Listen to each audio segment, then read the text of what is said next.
চারিদিকে শুধু বন্যার পানি, রাস্তাঘাট সব তলিয়ে গেছে।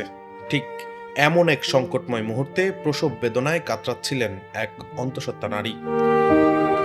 হাসপাতালে নেয়ার কোনো পথ ছিল না, আর পরিবারের সদস্যরা ছিলেন অসহায়। খবর পেয়ে দ্রুত ঘটনাস্থলে পৌঁছে যায় ফায়ার সার্ভিস। নৌকা নিয়ে ঝুঁকিপূর্ণ পথ পাড়ি দিয়ে উদ্ধারকর্মীরা ওই নারীকে নিরাপদে উদ্ধার করেন। পরে দ্রুত হাসপাতালে পৌঁছে দেওয়া হয় তাকে।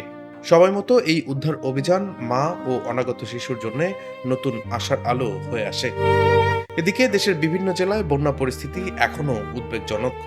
টানা বৃষ্টি ও উজানের ঢলে হাজারো পরিবার পানিবন্দী। অনেক এলাকায় সড়ক যোগাযোগ বিচ্ছিন্ন থাকায় জরুরি চিকিৎসা সেবা ব্যাহত হচ্ছে। ফায়ার সার্ভিস, সেনাবাহিনী ও অন্যান্য উদ্ধারকারী সংস্থা দিনরাত দুর্গত মানুষের পাশে কাজ করে যাচ্ছে। মানবিকতার এই দৃশ্য আবারও মনে করিয়ে দিল, দুর্যোগ যত বড়ই হোক, মানুষের পাশে দাঁড়ানোর নামই প্রকৃত সেবা। উদ্ধারকর্মীদের এই সাহসিকতা ও দায়িত্ববোধ এখন সবার প্রশংসা কুড়াচ্ছে। ডেস্ক রিপোর্ট, দৈনিক ডেস্টিনি।